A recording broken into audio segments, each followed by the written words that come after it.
总是在这个日子里面，我们也先传道先祝在座的妈妈母亲节快乐啊！那你的妈妈，不管你在这边或者是已经回天家愿主耶基督的爱常与我们同在，我们同心祷告。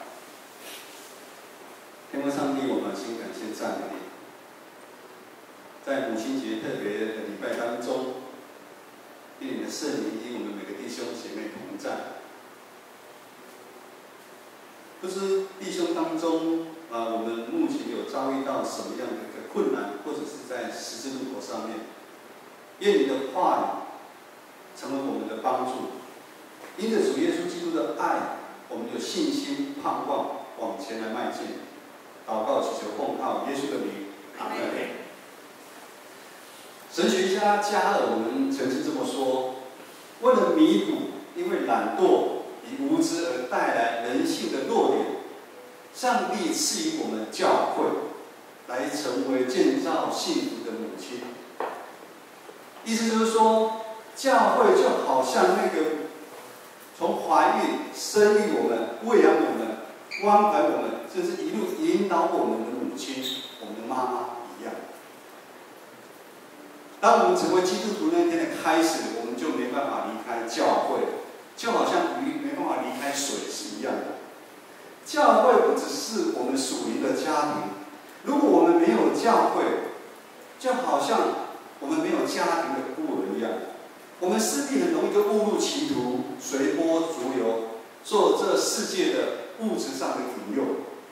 所以在我们生命成长的过程当中，最重要的支持来自于家庭。我们信仰成长也是一样的道理，我们需要教会在后面支持我们。在17年前，也就是传道33岁的时候，上帝用奇妙的方式引领我们一家来到教会。大家还知道什么奇妙的方式吗？又好讲一下。你说学小提琴？对，牧师学小提琴，有专业性在听到17年前，让我们从在民间拜拜的信仰来到教会。我想起初进入教会的时候，感受到教会里面弟兄姐妹彼此相爱那个温度，我们现在都还记得。不过当时间渐渐久，也发现到一些事件，让我们心里非常奇怪的一个感觉，以至于让很多人对上帝的教会的信心开始的动摇。什么奇怪的感觉呢？教会内的弟兄姐妹常常会在私底下互相讲来讲去，甚至会互相的指责。不只是信徒彼此之间的指责，牧者的意向和信徒所想的方向也不一样，以至于许多上帝的教会里面产生很大的一个冲突。这样的事情的发生，是我从起初来到教会我所想不到的。一个一直强调爱的一个信仰群体，怎么会发生这样的事情？在当初的我非常的不能明白。这样让我们想不到的事情，一样发生在2000多年前那群耶稣门徒的一个身上。耶稣这位老师，他真厉害，他不只会医病赶鬼，让死人复活，没有什么是他做不到的。这些门徒他们也确信，耶稣就是他们期待久久的救世主弥赛亚。所以这些门徒他们跟随在耶稣的身边，接受耶稣的指导、差遣，他们彼此同工，许多的神迹从他们当中来发生。从外表来看，他们是一群大有信心又相爱合一的团体。但是就在耶稣跟门徒一起吃晚餐的那个晚上，耶稣有3项的举动，让门徒们对老师产生很大的疑惑以及不安。第一，耶稣对门徒说：“孩子们，我与你们同在的时候不多了。”孩子们，这是一个很亲密的一个教导。耶稣真的很爱这些门徒，但是我们从四福音知道，门徒已经跟随耶稣好几年，但是这些门徒心里面一直在暗中的较劲。当耶稣做王的时候，谁在坐在右边，谁坐在左边？可是今天他们一点好处都还没拿到，耶稣竟然说他要离开了。这群门徒没办法了解耶稣接下来所要面对十字架的道路的时已经到了，却还在为自己打算。第二，当门徒欢喜准备跟老师一起吃饭的时候，耶稣突然间离开座位，把外衣脱掉，拿一条那个毛巾系在腰上面，然后将水倒到水盘里面，给门徒一个一个洗脚。圣经这么说，耶稣离席站了起来，脱了衣服，拿一条手巾束腰，随后把水倒在水盘里，开始一个给一个洗门徒的脚。这让人想不到的一个行为，让门徒非常害怕，因为平常门徒们彼此之间也未曾洗过脚，在那个年代，只有学生给老师洗脚，奴隶给主人洗脚。今天他们的老师耶稣竟然脱掉外衣，我们就是台语叫做喷巴腿，这个洗脚的动作让他们感觉到非常非常的尴尬。耶稣放下老师的地位跟尊严，以奴仆的身份给门徒们做榜样，要他们学习谦卑，彼此相爱，委身服侍。但是这个动作，这个洗脚动作，却让门徒感觉到非常的惊慌不自在。因为这3年多以来，门徒们知道在他们中间有一些很奇怪的一个气氛，因为他们常常爱比较，爱争高位，要他们学习老师互相洗脚，那是不可能的事情。如果真的要洗脚，也是别人洗我的脚，而不是我去洗别人的脚。耶稣这个洗脚的动作，让他们心里造成非常非常多的震撼，也加剧他们内心里面的冲撞。最后，当他们开始吃饭的时候，他们看到耶稣的脸非常的忧愁。耶稣就对门徒说：“我实实在在跟你们讲，你们中间有一个人要出卖我。”这时候的门徒彼此相看，你看我，我看你。他们不知道老师所说的人是谁。门徒跟随耶稣的这段期间，彼此的猜疑、嫉妒、对立，越来越明显。到底老师所说的人是谁？大家内心都在猜是别人。每个人都看见弟兄眼中的刺，却不想到自己眼中的梁木。但是耶稣真清楚门徒他们心里面在想什么。他们不愿意洗脚，是因为他们没办法接纳彼此的过失。我们都知道，脚是肮脏的地方，代表人的罪。互相洗脚就表示我们要接纳彼此之间的罪跟缺点。耶稣也知道他们没办法互相的尊重，因为他们彼此想要做大位，看自己比别人更强更重要。耶稣也知道他们没办法彼此原谅。当耶稣对他们说：“你们当中有人要出卖我的时候”，他们就想当作审判官一样，把那个人抓出来，而不是心里面想说到底是谁，我们如何去挽回他。他们就将责任推得一干二净，讲说不是我就好了。约翰福音13章1节这么说：耶稣知道自己离世归父的时候已经到了。他一直爱世间属于他自己的人，就爱他们到底。耶稣爱门徒，爱到底。耶稣知道他已经没办法跟门徒解释清楚，也没办法将门徒放着不管就离开，他就直接命令他们，就是我们今天的经文，来放一下。我赐给你们一条新命令，乃是叫你们彼此相爱。我怎样爱你们，你们也要怎样相爱。你们若有彼此相爱的心，众人因此就认出你们是我的门徒。但是这时的门徒，他们的信心已经受到这个世界的引诱，他们所看重的是自己，所想的是自己可以得到什么好处。他们没有再注目在耶稣的一个身上，他们失去了起初受呼召愿意跟随耶稣的信心。又看到他的老师在替人洗脚，这些种种不合理的一个事件，让他们对耶稣的信心开始产生动摇，他们对自己未来的信心也失去了。这个时候，后，耶稣对他们说一个重要的命令，我们一起来读一次好吗？来，请。我赐给你们一条新命令，乃是叫你们彼此相爱。我怎样爱你们，你们也要怎样相爱。你们若有彼此相爱的心，众人因此就认出你们是我的门徒了。耶稣给的命令，绝对不是门徒担当不起的。耶稣一直以来的教导，他的命令绝对是我们可以承受的。就以现在来说，学生在学校里面，我们都当过学生。学生在学校里面有学校里面的校规、走时间的规定，还是每一天回家的功课，有这些命令，代表老师觉得你一定做得到。不过是看我们有没有信心，愿意按照规定确确实实去做。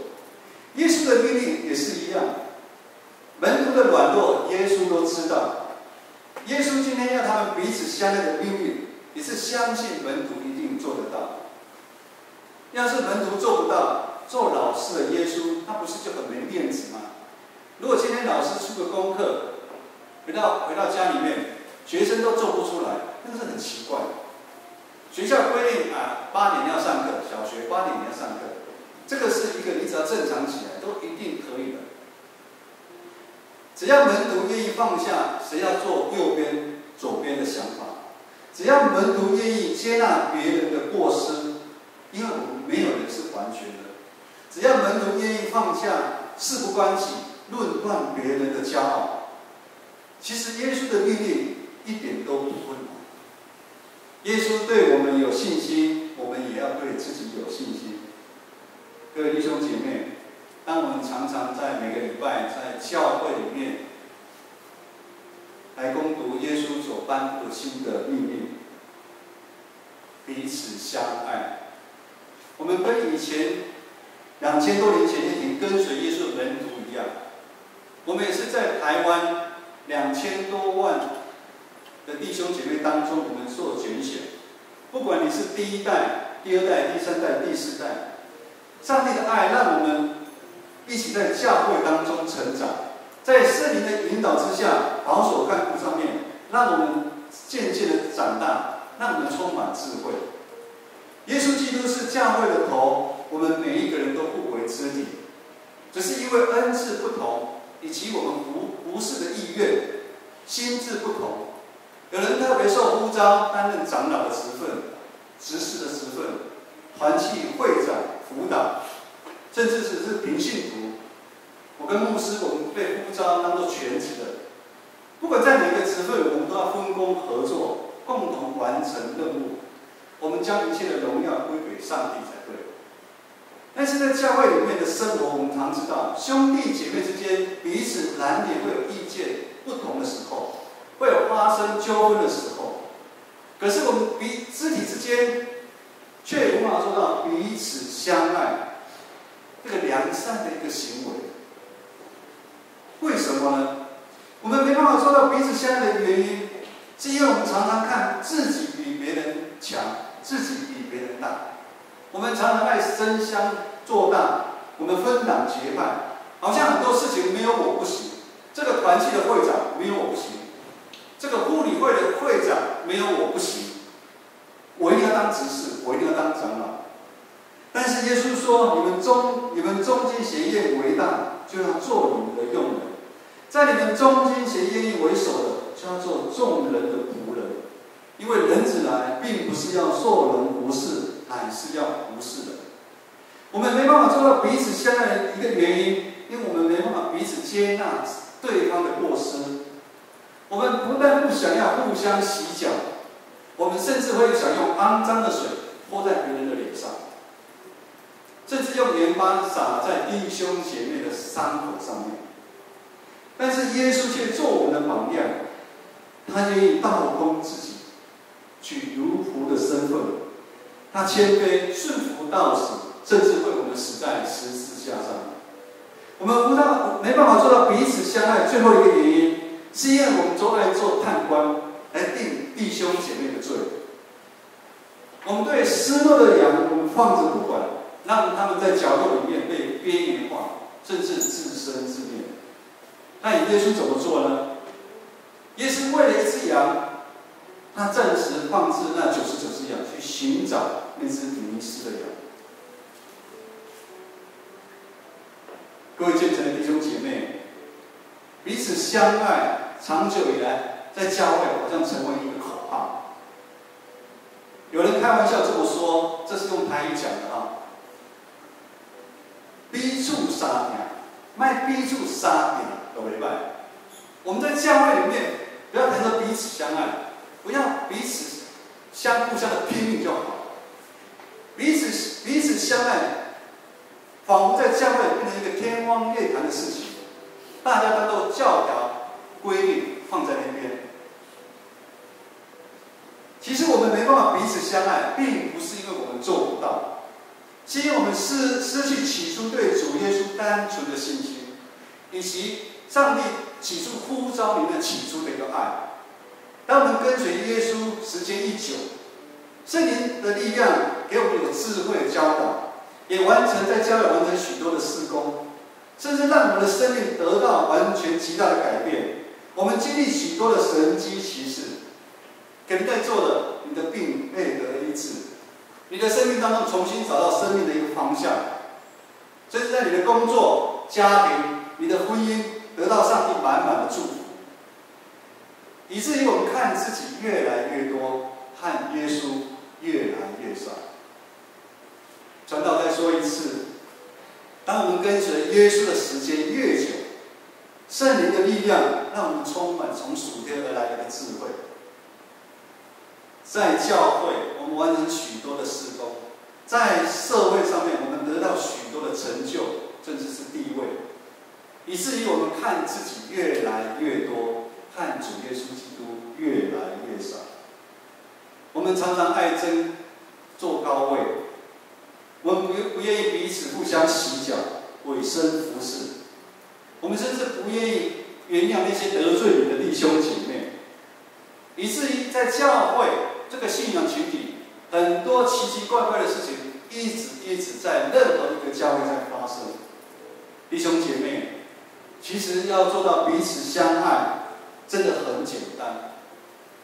刚刚我们在台语堂的我们儿童指示学那边献诗，我们看到那些小朋友很天真的，有的特别唱得非常非常大声，有的人害羞有的动作很腼腆。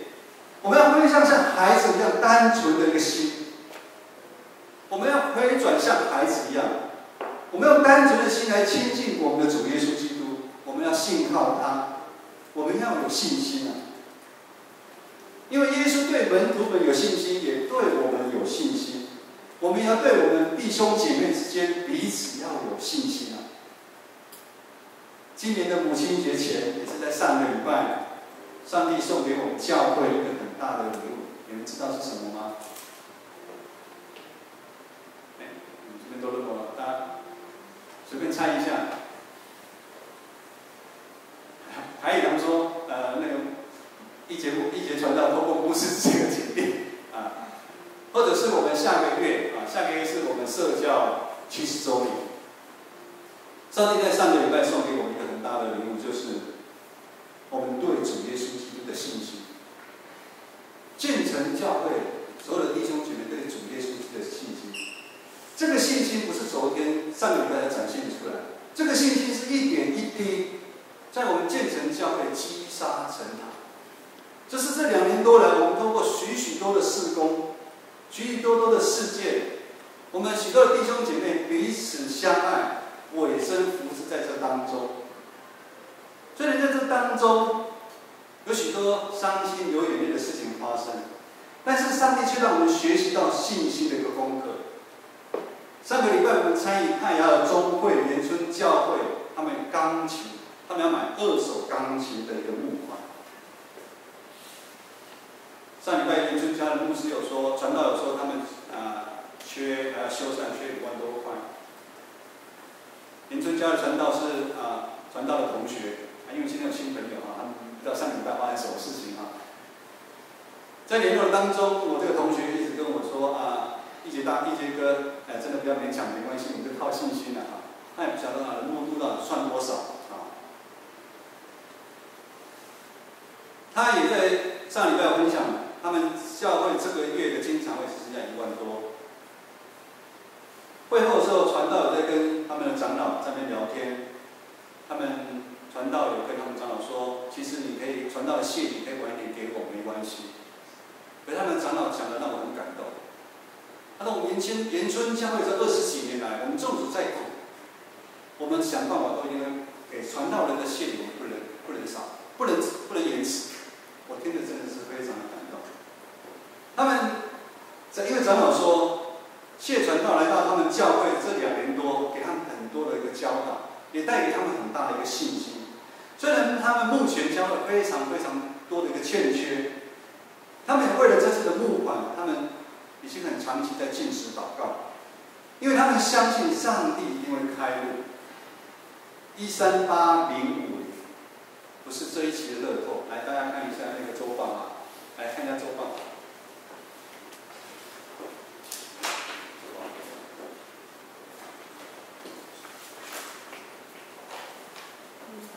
我们看一下那个奉献明细，内页里面的奉献明细，对外奉献138050。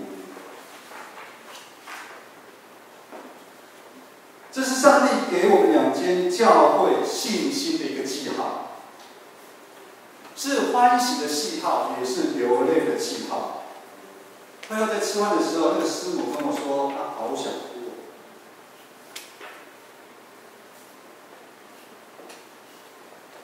其实我也想哭，因为我跟志明牧师带过弱小教会。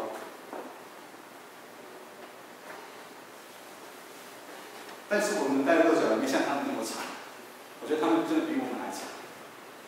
也可以知道那个师母她在旁边他们的一个心急啊，对教会的一个心急。但是这138050也是给我们建成教会彼此相爱的一个记号，也是上帝加倍祝福延春教会的一个记号。因为信心，因为我们相信耶稣。我们跟延春教会一起打赢一场属灵的征战，这是魔鬼最不想看到的。上帝加倍祝福我们2间教会，我们要将这一切的荣耀归给我们的上帝。教会是我们的母亲，她所成就的常常超乎我们所求所想。事情的发生其实还没结束，一直在下去。其实，在上个礼拜阿姨堂结束的时候，就有一个姐妹跟我说：“传道，等一下如果不够的，你跟我讲，还要补助。”我不晓得他是不是对我们建人教会信心很小，这是我一直以来过去一直以来给人家信心很小。他怎么会这么说？我跟他讲说，传道非常有信心，因为传道上礼拜天就是这个礼拜2，我就要。牧师资格讲到，我根本把那个事情早就放在一边了。我一直为了上个礼拜我同学来募款这事情，我就放在心里面。我一直有感觉，上帝一定会成就的。我们有另外一个姐妹，她刚好在台中的梁家，也有一台钢琴。其实他们募款的时候，他们知道这个消息，他就问，让我们把那台钢琴给他们，他们就不用再买，他们可以用募款来当做他们的经常。可是他们因为已经撑不住了，他们原来那台钢琴50几年那他们用分期付款，先买一个中古的所以呢，以至于我们就是他们有一个联导会是原住民的，我们就联络完之后，又给了另外一间教会的主日学机构。教会是我们的母亲，圣灵所成就的常常超乎我们所求所想。当我们在我们的生命当中不断的经历神迹奇事，传道要求我们所有的人，我们要用信心来回应上帝对我们的爱。我们要尽心尽力尽性，我们要献金献我们的心，我们要一起来建造我们的教会。不管是我们建成教会，或者是从台南的临安教会，我也很感谢临安教会在那4年帮助子群成长很多，真的，我们其实是很担心的，很担心的。但是在临安的教会，因为他第一间教会，然后后来第二间才到临安教会。临安教会弟兄姐妹，他们今天的辅导来了，辅导哪一位？辅导你们起立一下。好，我们就可以辅导今天特别来看子群啊。我们要让我们建成为一个荣耀上帝的一个教会，我们要让我们每一个人成为荣耀上帝的一个器皿。我们对我们自己要有信心啊！我们一起来祷告。天父上帝，我们满心感谢赞美你，你愿意使用我们每一个人，成为你上帝立国美好的一个计划。走在我们生命的当中，可能我们有许许多多的困难，横阻在我们的前面当中，不管是我们的家庭、我们的工作、我们的事业。常常我们失去了那个信心，失去了那个盼望。但是主耶稣基督的爱，他一直都在。他就如同对那2000多年前那些门徒一样，他不会放着不管，他就离开他们。他赏赐我们一条命令，就是要我们彼此相爱。弟兄姐妹，当我们彼此相爱的心，我们的生命就有办法得到翻转。在教会里面，当我们得到很满满的爱，我们也要将我们这个爱来分享出去。愿主耶稣祝福我们在座每一个人，祷告祈求奉靠耶稣的名，阿门。我们一起站起来唱这首凡事都能做好，信是未曾看见，信是未曾看见。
跟着我们。